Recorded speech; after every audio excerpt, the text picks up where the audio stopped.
Good morning, ladies and gentlemen. It is 6 o'clock in the morning and I just woke up. And I find myself in this town of Humaita. And you know, Humaita is not a big town by any stretch of imagination. It has a population of a little bit less than 60,000 inhabitants. But when I came to Humaita, as when I was entering this town, I felt as if I was entering some big city, you know? A lot of people, a lot of movement, city of lights. But then again, most of what I saw over the last 2 months were just these tiny villages and towns scattered all along Trans-Amazonian Highway. So I guess I got my perception a little bit distorted. But now I'm about to leave Humaita. And I have the last stretch of Trans-Amazonian Highway ahead of me. So this will be one really wild ride. So follow my journey, because it will get interesting.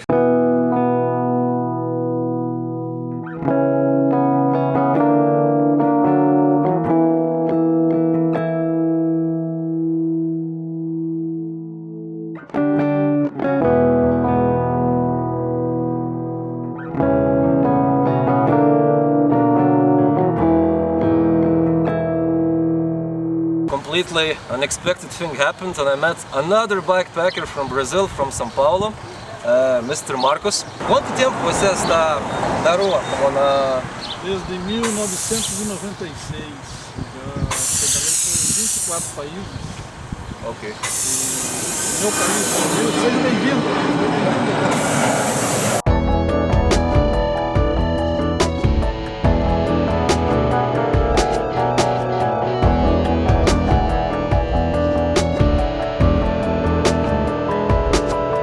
So this is it, ladies and gentlemen, 200 kilometers further and I will get to this town called Labreia, which marks the end of Trans-Amazonian Highway.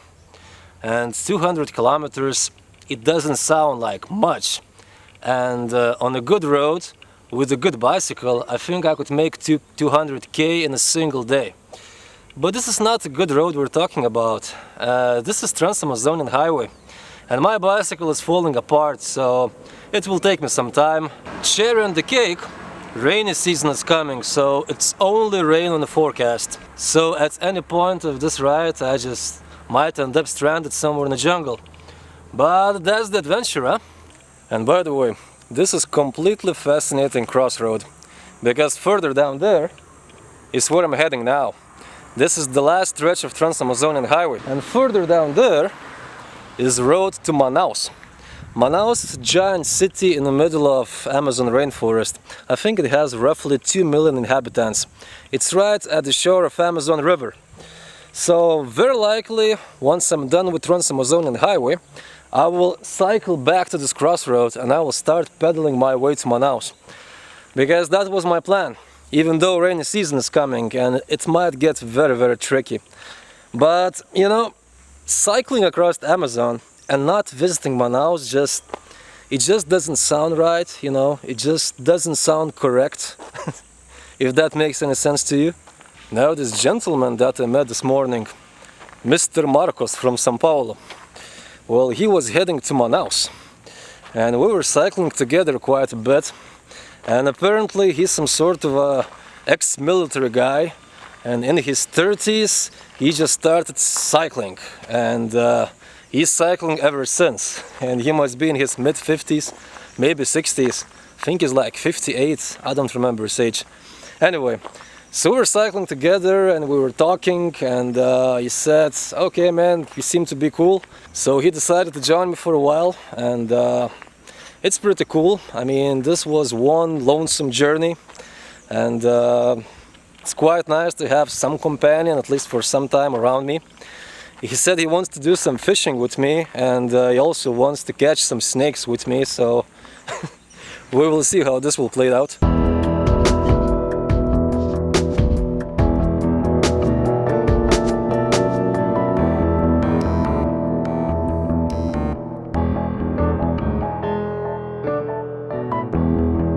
So just a little bit of cycling and we managed to reach this little river called Rio Ipixunia.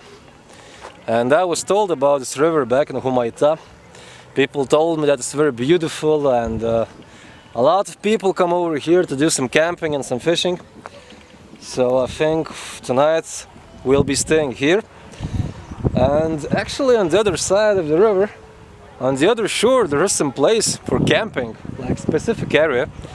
So yeah, it's pretty cool for once just to find some comfy place to do some camping, not just chop my way into jungle like a madman. So yeah, what a beautiful surprise.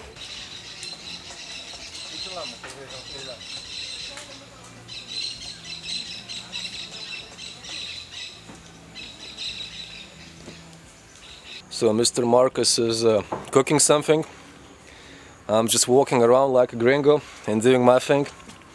And apparently this gentleman is real savage. He already told me a bunch of stories about survival and outdoors, and I think I could learn some stuff from him. And we're getting a little bit drunk as well. Anyway, so in his own words, Tudo que se move, eu como. and that's how he makes his living. And yeah, really interesting character to run into. Aqui estamos cocinando o quê? Essa é uma proteína. Eu vou hidratar ela no fogo, tirar a água. Uhum. E onde você consegue isso, essa proteína? Não, essa aí em mercado. Qual animal é mais rico? Mas, capivara. Capivara? Capivara é muito rico, anta é muito rico, jacaré é muito rico. Eles falam que eu sou igual ao chino. Tudo que se move, eu como. Eu não tenho nada contra, se sobrevivência é sobrevivência. Exatamente. Tudo que se move, eu vou lá e como. E sucuri, de boa, tudo isso também? Olha, Ok, ok. Sinceramente não conheço muitos brasileiros e muita gente que come sucuri. Então... sucuri é carne branca, muito rica em proteína. Ok. Mas gente aqui nas Amazonas come também, não? Não é comum? Sim, os ribeirinhos comem. Os Ok. ribeirinhos comem sim. Ok. Os ribeirinhos comem sim. Às vezes tem pessoas que não sabem, nas montanhas peruanas, nas montanhas equatorianas, come muito perro, cachorro. Come, Sim? sim, come muito lá e é muito rico. Cachorro come lá? Montanha peruana e no Equador se come muito. Ok, ok. E, Mas gente indígena ou gente no campo? não, comum, pessoas comuns. Ok. É muito rico. Você está comendo? Eu comi lá muito lá. Feijão, macarrão, proteína, sal, açúcar, pó de café. Tudo o que não estraga, você leva arroz dentro da garrafa, não corre o risco de ser contaminado com bicho e com a chuva. E quando a gente está em ambiente hostil, inóspito, que é pouco recurso desses alimentos, então você tem que conservar ele, e você tendo o alimento, você está tranquilo. Você pode ficar numa área dessa 5 dias, 10 dias que você tem o alimento para comer. Carne de capivara. Sim. Bem preservada. Nothing brings people more together than alcohol. Então o que é essa que estou bebendo aqui? É cachaça com? Com mel e cravo. Com mel e? Cravo. Cravo. Cravo da Índia. Ok. Muito boa. É boa, é muito boa. Melhor do que a marihuana.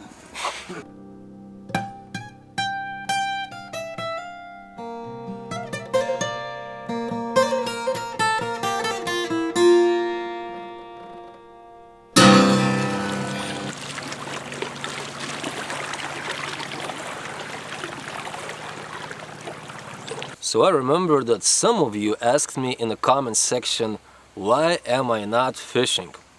And that's a really good question. A simple answer would be, I was just too busy with other stuff. You know, I'm cycling, I'm hiking, I'm looking for wildlife, I'm looking for snakes, and frankly I'm doing quite a lot of reading and my own personal research off the cameras, because I want to learn as much as I can about this environment I find myself at. But since I did most of cycling already, from now on I will be moving very slowly, and I'm planning to hike more into the jungle and explore more of rainforest on my feet. I guess from now on I'll start doing some fishing, some really simple way of fishing called handline fishing. I think that's the English name for it, and it is really common in rural Brazil and some other parts of South America. All you need is some fishing line and a hook, and yeah, you can get some fish, or at least we're trying to get some fish, me and Mr. Marcus. So this is what I got so far.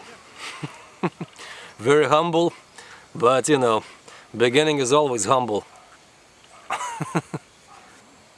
And this is what I'm using for bait so far. These huge larvae that can be found in some rotten wood. You just slice them into pieces and place them on the hook. And later, in order to catch a bigger fish, I'll use those small fishies. But so far, these big boys.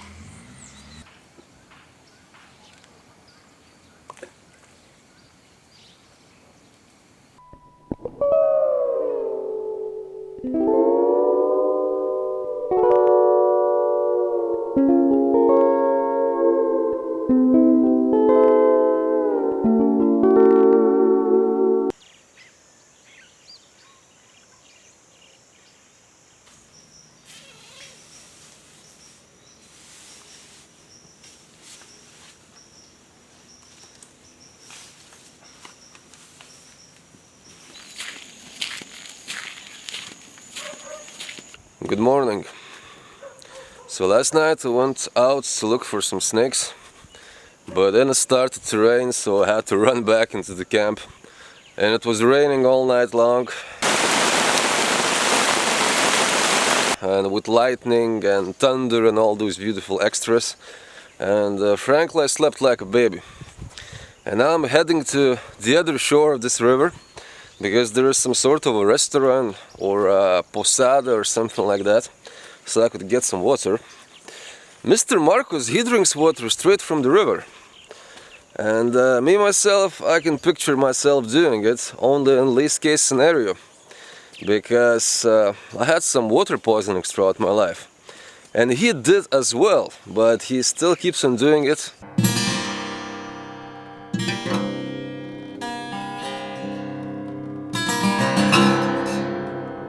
So this morning, me and Mr. Marcus, we just shook hands, and he went his way to Manaus, and I went my way to Labrea. And we sure had some interesting conversations, because he told me that in his younger days, Mr. Marcus was a soldier, and he was working as a border patrol on Brazilian-Colombian border. And after that, he became a bikepacker, and he's bikepacking for 3 decades now, almost 3 decades. So when it's down to things such as bikepacking or camping or outdoors, he sure has a lot of knowledge, so I took some really interesting tips. But now, once again, I'm alone back on the road again, and I want to finish this last stretch of Trans-Amazonian highway ahead of me. And I was told that on this particular part of the highway, I should expect a lot of wildlife crossing the road. In fact, like 15 minutes ago, I saw a really long, really big tree snake crossing the road. But I failed to capture it in such a clumsy fashion that I'm still blaming myself for it. Nonetheless, what I'm doing now is just, I want to eat some big meal, get some energy, you know, get that engine going. And I think I'll try to cycle through the night. I really hope it won't rain, although sky looks suspicious and there's only rain on the forecast. But hopefully there won't be no rain, or at least no heavy rain, and there will be jaguars and snakes and all kinds of creatures crossing the road.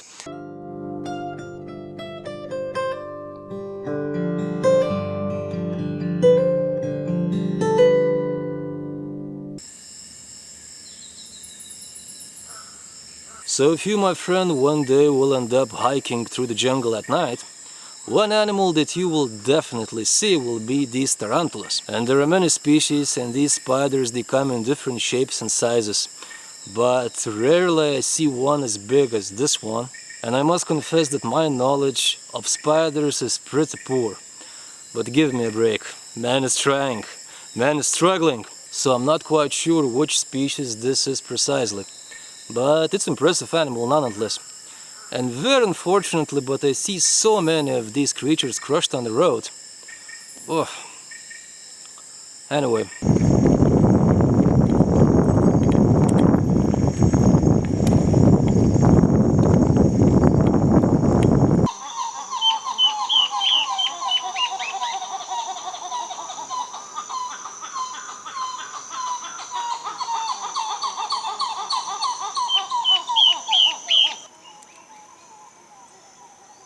I was camping in the jungle next to this burned down forest, this stretch of destroyed rainforest, and just out of a habit, I left this chain in here, you know, locked.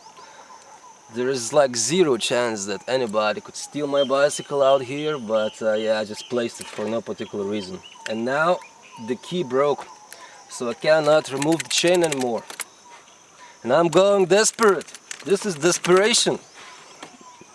I know that there's got to be some kind of intelligent and sophisticated way of removing this chain, but I really don't have patience this morning.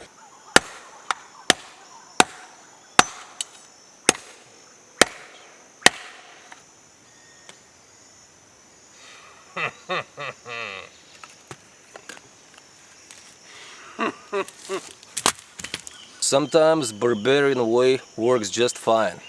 The only issue is that it did some serious damage to my machete.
This is where the infamous Rodovia Transamazonica, or Trans-Amazonian Highway, starts. So this is it, ladies and gentlemen. This is where Trans-Amazonian Highway officially ends. And further down there, there is nothing but jungle. Wow. It's hard to believe I'm at the very end of it eventually. I have these strange mixed emotions, like I'm happy, but on the other hand, it's like, it's weird, you know.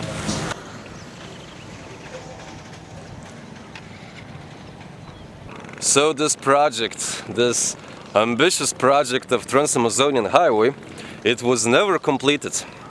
And this is where highway ends and pure wilderness starts. Because on the other shore of this river, Rio Purus, further down there, is nothing but just rainforest, just pure jungle for thousands and thousands of kilometers further. And I'm about to cross this river and dive into the wilderness.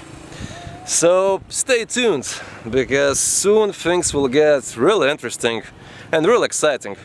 Believe me.